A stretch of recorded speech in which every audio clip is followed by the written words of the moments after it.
नमस्कार. भगवद्गीता भावार्थ या मालिकेमध्ये आपले स्वागत आहे. आज आपण यामध्ये अध्याय 18 मधील श्लोक 21 ते 25 पाहणार आहोत. श्लोक 21 पाहूया. पृथक्त्वेन तु यज्ञानं नानाभावान् पृथग्विधान् वेत्ति सर्वेषु भूतेषु तज्ज्ञानं विद्धि राजसं. पृथक्त्वेन म्हणजे विभाजनामुळे, नाना भावन म्हणजे वेगवेगळ्या अवस्थांना. तर ज्या ज्ञानामुळे एखादा मनुष्य विभिन्न शरीरात भिन्न भिन्न प्रकारचा जीव पाहतो ते ज्ञान म्हणजे राजस ज्ञान होय, असे तू जाण. भगवान सांग, भौतिक शरीर म्हणजेच जीव आहे आणि देहाचा नाश झाल्यावर चेतना देखील नष्ट होते, ही कल्पना करणे म्हणजे राजसी होय. आता एका शरीराहून दुसरे शरीर भिन्न असते, हो की नाही? त्यांच्या चेतनेचा विकास वेगवेगळ्या प्रकारे झालेला असतो. अन्यथा चेतना प्रगट करणारी आत्मा नावाची वस्तू भिन्न नसते ना. चेतना अनित्य आहे.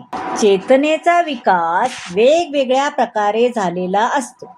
अन्यथा चेतना प्रगट करणारी आत्मा नावाची वस्तू भिन्न नसते.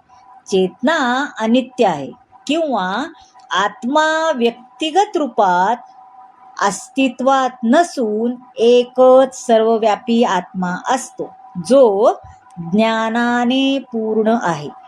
या शरीरापलीकडे एक विशेष व्यक्तिरूप अथवा परमात्म्याचे अस्तित्व नाही. रजोगुणी ज्ञानामुळे वरील सर्व कल्पना उत्पन्न होत असतात. आता श्लोक 22 पाहूया. यत्तु कृत्सन्वदेकस्मिन् कार्ये सक्तमहेतुकम् अतत्वार्थवदल्पञ्च तत्तामसमुदाहृतम्. कृत्सन्वत म्हणजे हेच काय ते सर्वस्व म्हणून, सक्तम म्हणजे आसक्त, अहेतुकम म्हणजे कारण नसताना, अतत्व अर्थवत म्हणजे सत्य न जाणता. आणि जे ज्ञान ज्यामुळे मनुष्य एकाच प्रकारच्या कार्याला सर्वस्व समजून आसक्त होतो त्याला सत्याचे ज्ञान राहत नाही, व जे अतिशय अल्प असते त्या ज्ञानाला तमोगुणी ज्ञान म्हणतात. आता सर्वसाधारण मनुष्याचे ज्ञान नेहमीच तमोगुणी असते, कारण बद्धावस्थेतील सर्व जीव जन्मापासूनच तमोगुणात असतात. आता जो वेदशास्त्राच्या आदेशानुसार ज्ञान विकसित करत नाही त्याचे ज्ञान देहापुरतेच मर्यादित असते. त्याला तशी फिकीरही नसते. त्याच्याकरता धन हेच ईश्वर असते आणि त्याच्या दृष्टीने ज्ञान म्हणजे शरीराच्या गरजा भागवणे होय. अशा ज्ञानाचा परमसत्याशी काही संबंध नसतो. हे ज्ञान बहुत करून आहार, निद्रा, भय आणि मैथून या सामान्य पशूंच्या ज्ञानासारखे असते. असे ज्ञान तमोगुणातून उत्पन्न होते.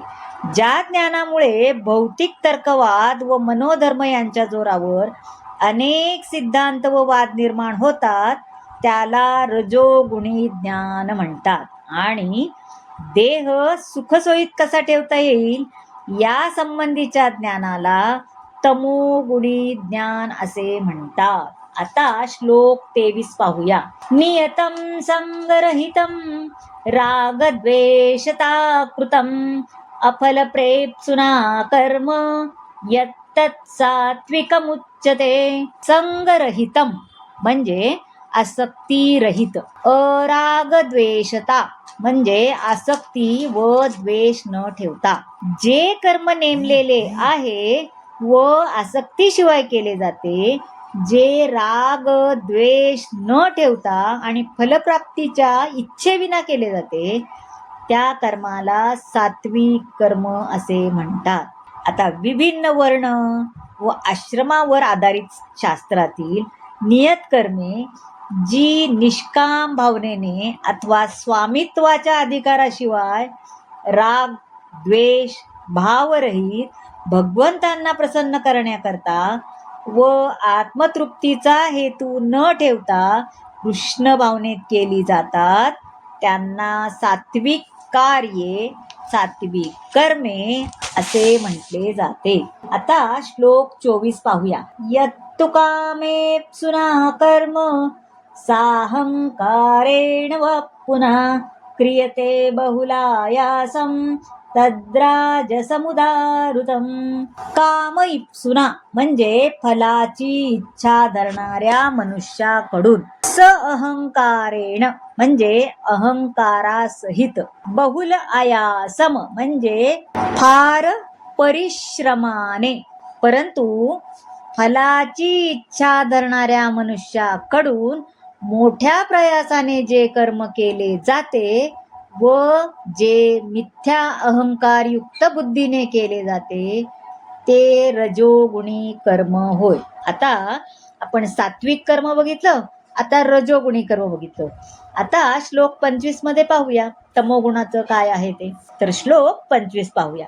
अनुबंधम क्षयम हिंसा मनपेक्ष पौरुषम मोहादारभ्यते कर्म यतत्तामसमुच्यते. अनुबंधम म्हणजे भविष्यातील बंधनाचे, क्षयम म्हणजे विनाश, हिंसा म्हणजे परपीडा, अनपेक्ष म्हणजे परिणामांचा विचार न करता, पौरुषम म्हणजे आपले सामर्थ्य किंवा योग्यता. आता जे कर्म मोहाने शास्त्रीय आदेशांची अवहेलना करून व भावी बंधनाची पर्वा न करता किंवा हिंसा अथवा दुसऱ्यांना क्लेश देण्याकरताच केले जाते त्या कर्माला तामसिक कर्म असं म्हणतात. आता भगवंतांनी नियुक्त केलेल्या दूतांना, ज्यांना यमदूत असे म्हणतात, आपल्या कर्माचा त्यांना जमा खर्च दाखवावा लागतो. बेजबाबदारीने केलेले कर्म नाशाला कारणीभूत होते, कारण त्यामुळे शास्त्रातील नियत आदेशांचा भंग होतो. असे कर्म इतर जीवांना पीडादायक होते. असे बेजबाबदार कर्म स्वतःच्याच अनुभवावर आधारून केले जाते, यालाच मोह असे म्हणतात. अशी सारी मोहग्रस्त कर्मे तमोगुणांमुळे उत्पन्न होतात. तर मंडळी, कोणकोणत्या प्रकारची कर्म असतात आणि ती कशी केली जातात हे सांगणारा हा भाग तुम्हाला कसा वाटला नक्की सांगा. आवडला असेल तर लाईक करा, शेअर करा, सबस्क्राईब करा आणि कमेंट जरूर करा. धन्यवाद.